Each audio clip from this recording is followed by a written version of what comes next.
अब सलालन संबोधन कर रहे हैं।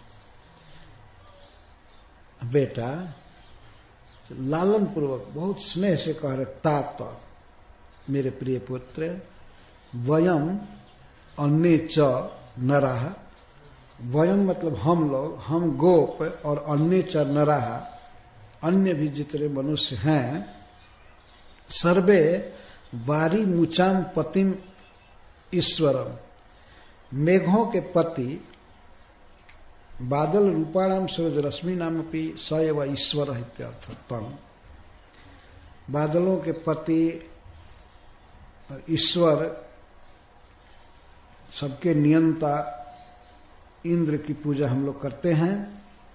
जब पूछे हो कि किन चीजों से, तद रेतसा सिद्ध ही द्रव्य ही, उनके द्वारा बरसाए हुए पानी से, जब वृष्टि से जो वस्तुएं उत्पन्न होती हैं, अन्न दूध सब कुछ, इन्हीं नानाविध द्रव्यों से, द्रव्य साधनों से साधित यज्ञों के द्वारा हम उनकी पूजा करते हैं। तो स्पष्ट हो गया कि हम इंद्र की पूजा कर रहे हैं। और बेटा इसमें हम लोगों का है क्या, सब इंद्र के द्वारा ही उत्पन्न किया गया है। जो भी द्रव्य लगता है इस यज्ञ में, ये सब इंद्र का दिया हुआ है।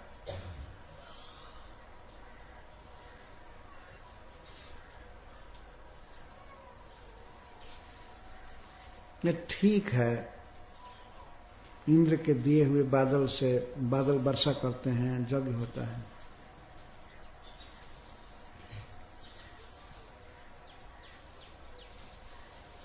तो इन यज्ञों से, क्रतुही बहुवचन में है, तो इन यज्ञों से क्या फायदा है बाबा? इस प्रकार के यज्ञ से क्या फायदा है? मान लीजिए हम लोग तो वो वर्षा करते हैं तो हम लोगों को देते हैं, हम लोग जीते हैं, खाते हैं, पीते हैं, लेकिन हम उनको जब यज्ञ के द्वारा कुछ देते हैं, इतना जो भोजन बनेगा देंगे, तो वे हमारा क्या उपकार करते हैं? यज्ञों के द्वारा क्या होता है? तब कहा तच्छेषेण उपजीवंती, त्रिवर्ग फल है तब पुंसाम पुरुष कारणम पर्जन्य फल भावना। पुरुष काराणाम, पुरुषार्थ करने वाले लोगों का, मनुष्यों का, पर्जन्य इंद्र ही फल भावना, इंद्र फल देते हैं। कोई भी आदमी काम करे, कुछ भी करे, लेकिन जब तक इंद्र भगवान ने कृपा नहीं करेंगे, पानी नहीं बरसाएंगे, तो काम सफल नहीं हो पाएगा। पुंसम फल भावना, वृष्टि इंद्र के अधिकार में है, अतः फल उत्पन्न करने वाले भी वही हुए।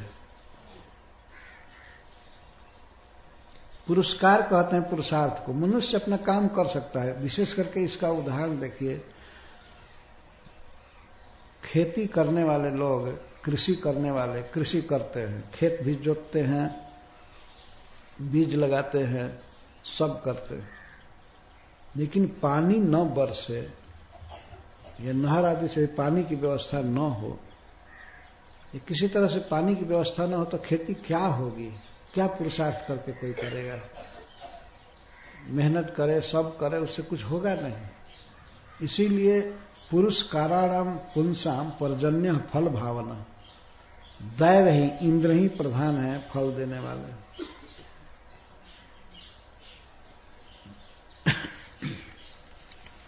त्रिवर्ग फल है तवे, त्रिवर्ग धर्म अर्थ काम रूप ये तीन फल हैं, इनके सिद्धि के कारण इंद्र हैं। तो तच्छेषेण, उस यज्ञावशिष्ट अन्न से उपजीवंती।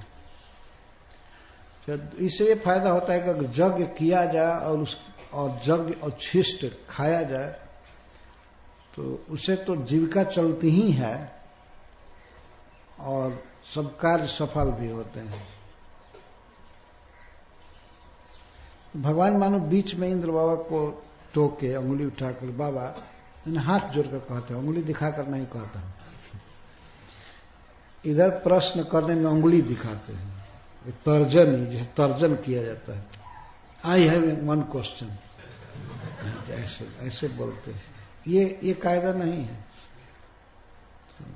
भगवान कृष्ण बोल रहे हैं तो बाबा ऐसे कहा करके। एक प्रश्न, हमने देखा है कि व्यक्ति सब वृष्टि आदि के द्वारा जीते हैं, वर्षा आदि से सब जीते हैं, कि इंद्र से जीते हैं हमें समझ में नहीं आ रहा है।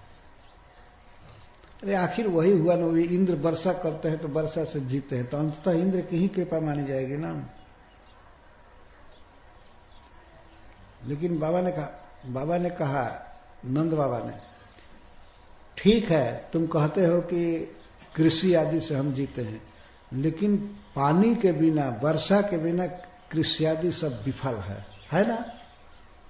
कभी सूखे हुए धान को देखे हो, घास सूख जाती है, वहां तो वृंदावन में होता नहीं था। वास्तव में भगवान की सृष्टि है, वो दिव्य धाम है।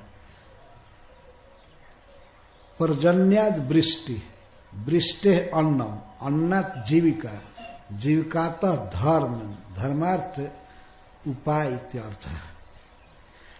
पर्जन्य से वर्षा होती है, वर्षा से अन्न होता है। अन्न माने भोजन, सब चीज। घास गाय के लिए अन्न है, बाघ के लिए मांस अन्न है, जो भी है। तो पर्जन्य से बादल से वर्षा, वर्षा से अन्न, अन्न से जीविका होती है। और जीविका का अर्थ क्या होता है? जीने का साधन। जिएंगे तब न कुछ करेंगे, पहले जीने का सहारा चाहिए। तो बादल से वृष्टि, वृष्टि से अन्न, अन्न से जीविका, और जी करके तब तो धर्म का काम करेंगे। धर्म, काम, अर्थ जो भी है उसका उपाय कर सकेंगे। अतः पर्जन्य ही त्रिवर्ग का मूल है, ये कहने का आशय। बादल ही मूल है, और बादलों के मूल इंद्र हैं, इसलिए इंद्र ही ईश्वर हैं, वही पूज्य हैं, वही भगवान हैं। ये नंद बाबा आदि गोपों का विचार है। और परम ईश्वर अपने आंगन में खेल रहा है, उसका कोई पता ही नहीं है। इसीलिए हम लोग उनकी पूजा करते हैं।